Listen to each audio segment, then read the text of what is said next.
शायद अगली लाइन से समझा सकूं। प्रिंसिपल्स कुछ बताता हूं, 3 प्रिंसिपल, 3 सिद्धांत साथ लेके जाइएगा। Number 1, I'm not saying everybody who believed that I'll become a champion, but without believing, you cannot become a champion. मैं नहीं कह रहा कि बिलीव करने से आप चैंपियन हो जाएंगे, लेकिन नहीं करने से आप चैंपियन नहीं होने वाला, ये 100% गारंटी है। Principle number 2, very important. Positive thinking does not guarantee success, but negative thinking guaranteed failure. Positive thinking से सक्सेस मिलेगा इसका कोई गारंटी, लेकिन गलत सोचने पर फेल होंगे इसकी 100%। और तीसरी सबसे इंपॉर्टेंट प्रिंसिपल है, साथ लेके जाइए, rain will fill the size of vessel you have.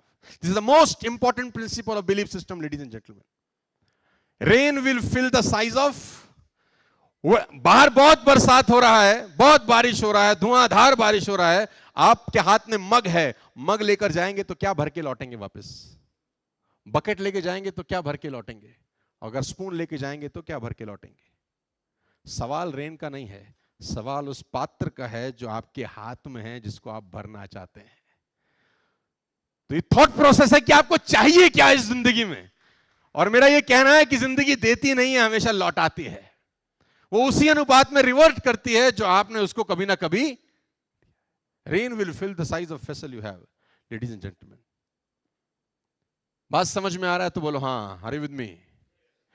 Believe system से होता क्या है? मुझसे सारे पूछते हैं कि बिलीव हो गया आपको, हमको विश्वास हो गया कि विल रूल द वर्ल्ड, हमको विश्वास हो गया बिकम एन आईएएस ऑफिसर और अ डॉक्टर और इंजीनियर और अ चार्टर्ड अकाउंटेंट और to build a company of 1000 crore 2000 crore rupees.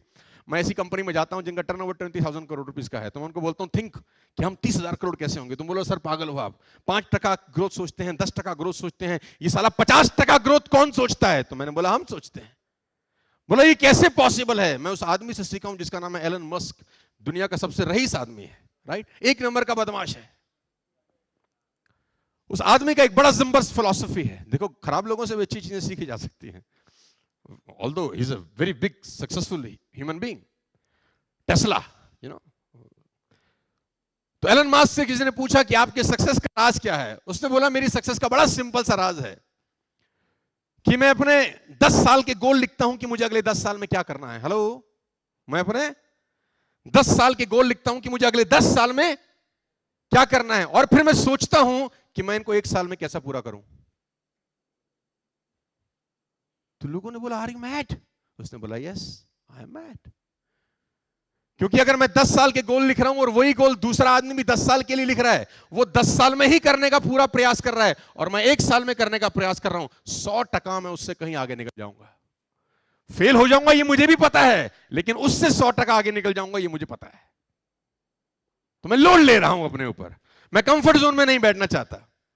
तो जब मैं 20,000 करोड़ की कंपनी के पास जाता हूं तो मैं उनको बोलता हूं कि think how you become 30,000 crore rupees company. Thought process, दिमाग पे से एक्सरसाइज कराइए। शरीर की एक्सरसाइज तो रोज करते हैं जिम जाके 2 घंटा ना, अब दिमाग से एक्सरसाइज कराइए कि आपका ग्रोथ 10x कैसे हो सकता है अगले 3 महीने के अंदर, आपका ग्रोथ 20x कैसे हो सकता है अगले 3 महीने के अंदर, अगले 1 साल। तू बोलते हैं इस नेक्स्ट टू इम्पॉसिबल, मैं बोलता हूं हम फेल हो जाएंगे, इससे बुरा कुछ नहीं होगा। हेलो, किसी एक बहुत बड़े राइटर है जिनका नाम है लेस ब्राउन, का एक बड़ा अच्छा कोट आपको बताता हूं। उसने कहा इस दुनिया में ज्यादातर लोग इसलिए फेल हो जाते हैं क्योंकि वो छोटा टारगेट लेके अचीव कर लेते हैं। छोटे टारगेट लेकर अचीव करने से बेटर है कि बड़ा टारगेट लेके फेल हुआ जाए। इट्स वेरी इंपॉर्टेंट कि आप बड़ा टारगेट लें और फेल हो जाएं, बनस्पत इसके कि छोटा टारगेट लेके पास हो जाएं। आपने 10,000 करोड़ की कंपनी के बारे में सोचा और 50% भी पास हो गए तो 5,000 करोड़ होता है। आपने 100 ही करोड़ के बारे में सोचा और 100% भी पास हो गए तो 100 करोड़ ही होता। Hello, it's all about, come on, hello, thought process. Ladies and gentleman, rain will fill the size of vessel you have. तो सब मुझसे पूछते हैं कि बिलीफ सिस्टम से होता क्या है? बिलीफ सिस्टम की एक औलाद है। बिलीफ सिस्टम से एक बच्चा पैदा होता है, उस बच्चे का नाम है एटीट्यूड। कम ऑन, क्या नाम है?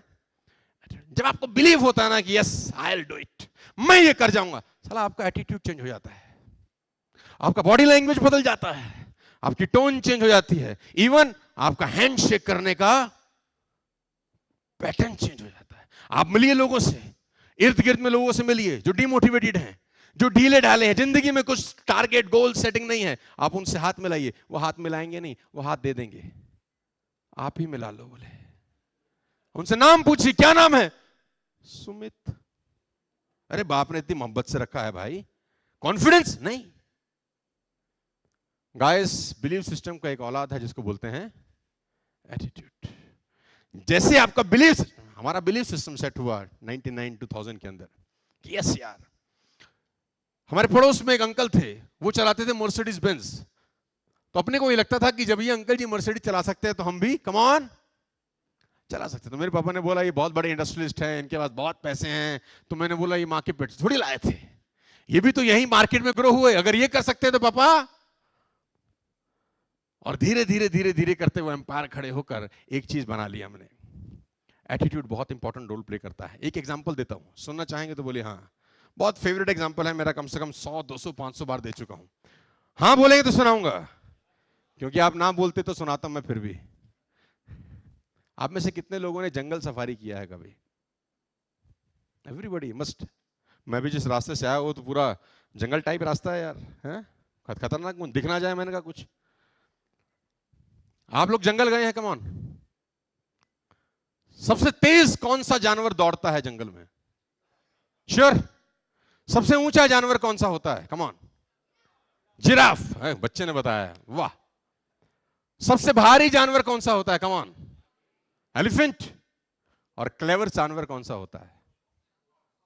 Are you sure? सबसे क्लेवर फॉक्स, सबसे तेज चीता, सबसे ऊंचा जिराफ और सबसे भारी एलिफेंट, हिप्पोपोटामस, कुछ भी आप बोल सकते हैं। अब मेरा अगला क्वेश्चन ये है, इन चारों में से जंगल का राजा कौन सा होता है? मैंने इन चारों में से पूछा।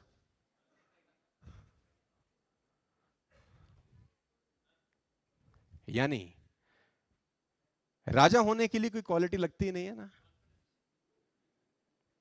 If you want to become a king of the kingdom, you don't need any. इसीलिए मैं कहता हूं कि स्कूल में 90% बातें जो पढ़ाई जाती हैं वो जिंदगी में काम नहीं आती, और जिंदगी में जो 90% बातें काम आती हैं वो स्कूल में पढ़ाई नहीं जाती। क्या चीज चाहिए होता है जानते हैं? एटीट्यूड।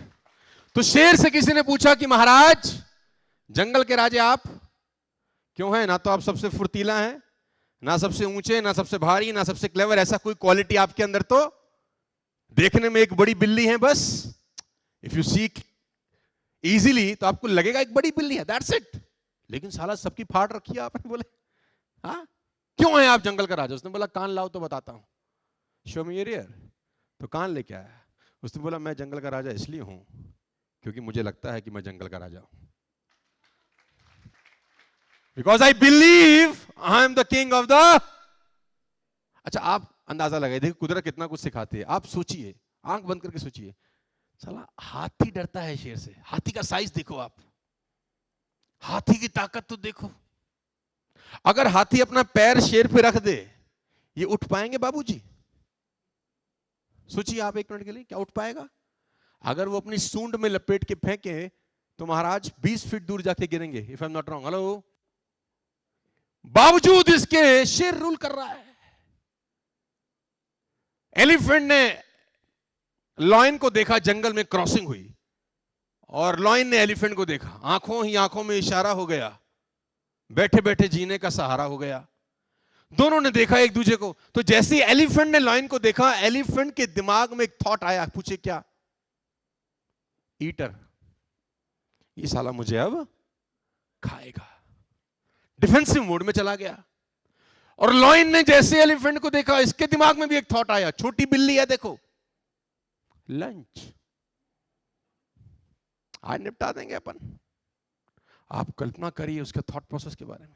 वो इतना सा जानवर, वो इतना बड़ा जानवर, वो इतना बड़ा जानवर डिफेंसिव मोड पे जा रहा है, वो इतना छोटा सा जानवर अटैकिंग मोड पे जा रहा है, just because of the attitude ladies and gentleman, just because of the belief system कि मैं जीत सकता हूं, मैं राजा हूं, ये राजा वाजा। It's all about the thought process. Are you getting me? Come on, are you getting me? Say loud and clear. बात समझ में आ रही है तो बोलिए हाँ। तो सारा का सारा खेल किस चीज का है जानते हैं? बिलीफ सिस्टम का। बिलीफ सिस्टम की एक औलाद है, उसका नाम है एटीट्यूड।